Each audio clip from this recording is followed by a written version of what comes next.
Ok.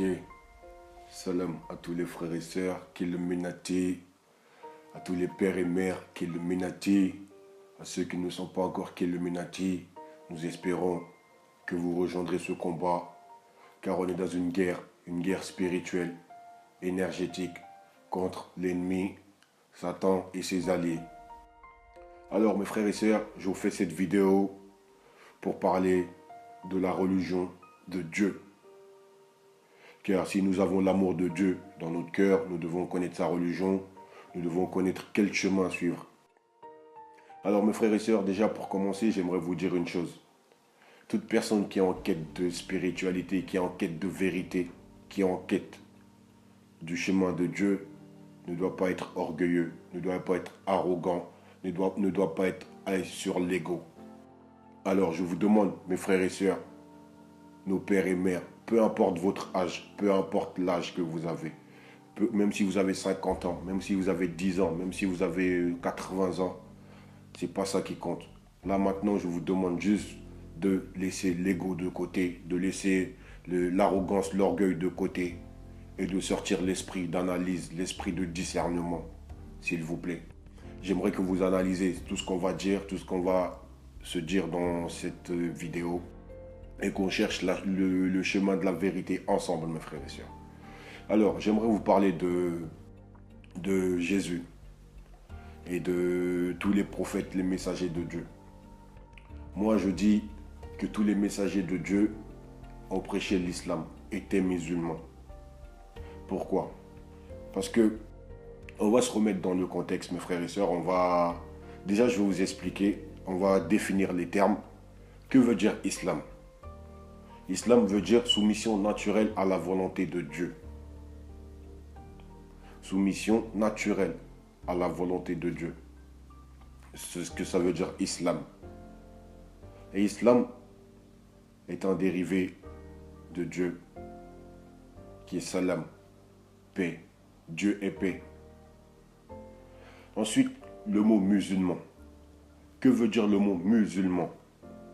Musulman veut dire soumis à la volonté de Dieu. Soumis à la volonté de Dieu. Une soumission totale. C'est ce que ça veut dire musulman. Partant de cette base-là, mes frères et sœurs, tous les messagers de Dieu étaient musulmans, puisqu'ils étaient tous soumis à la volonté de Dieu. Tous, sans exception, étaient soumis à la volonté de Dieu. Jésus était musulman. Jésus est musulman. Car il est soumis à la volonté de Dieu. Alors, pourquoi et comment? On va expliquer ça. Jésus lui-même a dit, ne croyez pas que je suis venu faire ma volonté, mais la volonté de celui qui m'a envoyé. La volonté de Dieu, c'était quoi? Aimer ce que Dieu aime, détester ce que Dieu déteste, et prêcher la parole de Dieu, bannir ce que Dieu bannit, accepter ce que Dieu accepte, pardonner ce que Dieu pardonne. Ainsi de suite. Dans la vie ici-bas, sur les plans sociaux de la vie, sur tous les plans de la vie. C'est ça, musulman. Jésus est musulman. Alors, ensuite, vous avez la Bible. Nulle part dans la Bible, nulle part dans aucune Bible, nulle part dans l'Évangile, nulle part dans l'Évangile, Jésus vous dit qu'il est Dieu. J'entends des frères qui disent Jésus c'est Dieu, Jésus c'est le Fils de Dieu. Nulle part dans l'Évangile, Jésus vous dit qu'il est Dieu. Donc aucune Bible sur cette terre-là n'existe dans laquelle Jésus vous dit je suis Dieu, adorez-moi. Des paroles sortant de la bouche de Jésus lui-même qui vous dit je suis Dieu, adorez-moi, ça n'existe pas, mes frères et sœurs. Pourquoi voulez-vous donc attribuer une divinité à Jésus or que lui-même ne se l'est pas attribué lui-même, mes frères et sœurs? Ça, c'est de l'associationnisme, mes frères et sœurs. C'est de la mécréance. Puisque si vous prêchez un Dieu unique, comme justement Jésus a prêché un Dieu unique. Jésus, par contre, vous a dit d'adorer Dieu. Dieu. Dans beaucoup de versets bibliques, Jésus vous dit d'adorer Dieu. Le Père, si vous voulez, Par exemple, je vais vous prendre quelques versets bibliques où Jésus vous dit ouvertement d'adorer Dieu. Alors, on va commencer par Jean chapitre 8, verset 28. Jean chapitre 8, verset 28. Jésus donc leur dit, quand vous aurez élevé le Fils de l'homme, alors vous connaîtrez ce que je suis, et que je ne fais rien de moi-même, mais que je parle selon ce que le Père m'a enseigné. Voilà mes frères et sœurs, Jésus lui-même se dit être le Fils de l'homme, pas le Fils de Dieu. Car Dieu n'a pas de fils, Dieu n'a pas engendré de fils. Mais on y reviendra. Et il vous dit, quand vous l'aurez élevé lui, vous comprendrez qu'il est venu faire la volonté de Dieu, du Père, entre guillemets. Pourquoi le Père, entre guillemets? Parce que le mot le Père et le Fils n'existent pas dans les textes originaux de l'Évangile, mes frères et sœurs. Ça a été rajouté ensuite. Mais bon, on y reviendra aussi. Alors, là, Jésus vous dit clairement qu'il est venu accomplir la volonté du Père qu'il a envoyé. Et c'est pas fini, j'ai encore d'autres versets pour vous. Par exemple encore, Jean 14, verset 6. Jean chapitre 14, verset 6. Jésus lui dit, je suis le chemin, la vérité et la vie. Nul ne vient au Père que par moi. Voilà, il vous dit qu'il est le chemin, la vie. Nul ne va à Dieu sans passer par lui. Jésus vous dit qu'il est le chemin, il n'est pas la destination. Et le chemin, ça veut dire quoi, mes frères et sœurs? Il vous dit que ceux qui croiront en sa parole, ceux qui croiront que c'est le Christ, le Messie, là, ceux-là iront au Père, à Dieu. C'est clair, mes frères et sœurs. Je pense qu'il faut traiter les versets bibliques ambigus à la lumière des versets clairs, mes frères et sœurs. Non pas l'inverse. Ensuite, vous avez encore un autre verset, je peux vous en citer plein, où Jésus vous dit clairement d'adorer Dieu. Jean chapitre 17, verset 3. Jean chapitre 17, verset 3. Or, la vie éternelle, c'est qu'ils te connaissent toi, le seul vrai Dieu, et celui que tu as envoyé, Jésus-Christ. Mes frères et sœurs, Jésus lui-même atteste, La ilaha illallah, il n'y a de Dieu que Dieu. Et Jésus est son messager, son envoyé, son Messie. Il vous le dit clairement, c'est le verset, il est clair. Ne cherchons pas d'ambiguïté là où il n'y en a pas, mes frères et sœurs. Jésus, que la paix de Dieu soit sur lui, est musulman. Il y a d'autres versets, il y en a beaucoup dans la Bible qui attestent cela. Luc chapitre 6, verset 12. En ce temps-là, Jésus se rendit sur la montagne pour prier, et il passa toute la nuit à prier Dieu. C'est clair, Jésus lui-même priait Dieu. Comment vous voulez que Dieu prie Dieu? Ça n'a pas de sens. Mais par contre, si vous comprenez que Jésus est le Messie de Dieu, vous comprenez que Jésus est soumis à la volonté de Dieu, musulman, là vous comprenez la mission de Jésus, mes frères et sœurs. Jésus lui-même priait Dieu, comme le font les musulmans aujourd'hui. Ils se prosternaient devant Dieu, mes frères et sœurs, comme l'a fait Abraham, comme l'a fait tous ceux qui sont arrivés avant eux, mes frères et sœurs. Et sachez qu'il n'y a pas 3, 4, 5 religions, mes frères et sœurs. Il n'y en a que 2 des religions. Il y en a 2. Dieu ou Satan. Soit on est soumis à la volonté de Dieu, soit on se rébelle contre la volonté de Dieu. Il n'y a que ces 2 religions, mes frères et sœurs.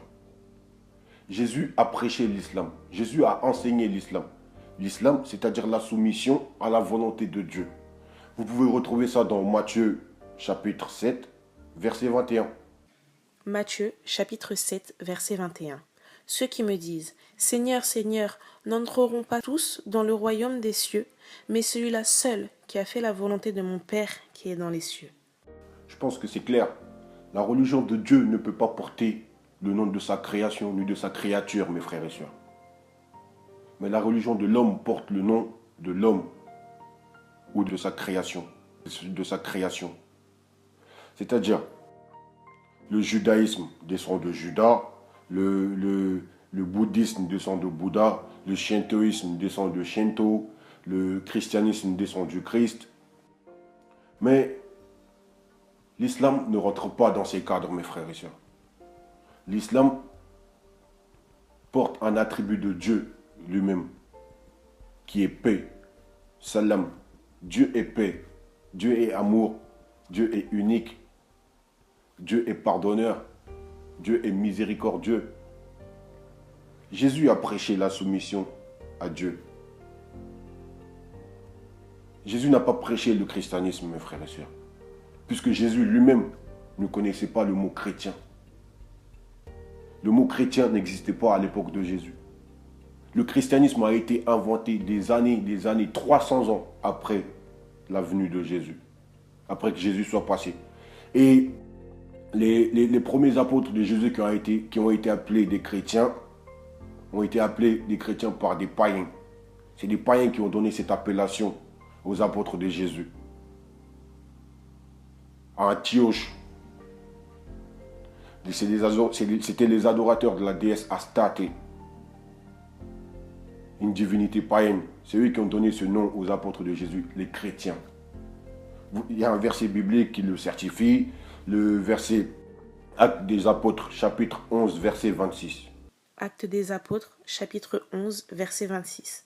Et l'ayant trouvé, il l'amena à Antioche. Pendant toute une année, ils se réunirent aux assemblées de l'Église et ils enseignèrent beaucoup de personnes. Ce fut à Antioche que pour la première fois, les disciples furent appelés chrétiens. Voilà, je pense que c'est clair, mes frères et sœurs. Alors, nous allons passer à la doctrine centrale du christianisme, qui est la rédemption par le sang. Ils disent que Jésus-Christ a dit comme quoi personne n'ira au paradis, personne n'héritera du paradis éternel, de la vie éternelle, si tu ne crois pas en sa mort, en la croix, en sa crucifixion, et à sa résurrection, etc., etc.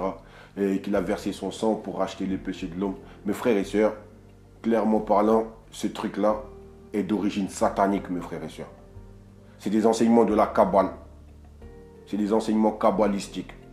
Renseignez-vous sur la Kabbale. Et Jésus, jamais, nulle part, dans aucun livre, aucun évangile, Jésus a enseigné qu'il fallait croire en sa mort sur la croix, etc., pour hériter le paradis éternel. Nulle part. Jean, chapitre 8, verset 40. Mais maintenant vous cherchez à me faire mourir, moi qui vous ai dit la vérité, que j'ai entendue de Dieu. Cela Abraham ne l'a point fait. Voilà, ce verset vient contredire tout ça, toute cette doctrine, mes frères et sœurs. Puisque Jésus lui-même dit que vous cherchez à le faire mourir. C'est clair, c'est simple, c'est net. Mais par contre, des versets concernant la vie éternelle, Jésus n'a jamais enseigné que la vie éternelle, il fallait croire en sa mort, à sa crucifixion sur la croix, etc. Non, il vous a dit la vie éternelle, c'est celui qui croira en Dieu et qui sera soumis à la volonté de Dieu aura la vie éternelle. Jean, chapitre 5, verset 24. En vérité, je vous le dis, celui qui écoute ma parole et qui croit à celui qui m'a envoyé a la vie éternelle, et ne vient point en jugement, mais il est passé de la mort à la vie. Mes frères et sœurs, c'est clair, c'est clair. Jésus a enseigné l'islam. Celui qui croit en sa parole, parce que Jésus c'était la parole, mes frères et sœurs, la parole. Et celui qui croit en celui qui l'a envoyé en tant que Messie, aura la vie éternelle. Il vous le dit, Jésus lui-même. En vérité, je vous le dis. C'est clair. Et vous avez un autre verset, Jean chapitre 17, verset 3, pour finir. Jean chapitre 17, verset 3. Or, la vie éternelle, c'est qu'ils te connaissent toi, le seul vrai Dieu, et celui que tu as envoyé, Jésus-Christ. Voilà, je pense que c'est clair, mes frères et sœurs. Alors, pour finir, on va parler de la Trinité. La Trinité chrétienne est d'origine païenne, mes frères et sœurs. C'est les pagano-chrétiens, les païens convertis au christianisme des années après Jésus-Christ qui ont instauré ce truc-là. Pourquoi? Parce que l'origine de la Trinité vient de l'hindouisme, mes frères et sœurs.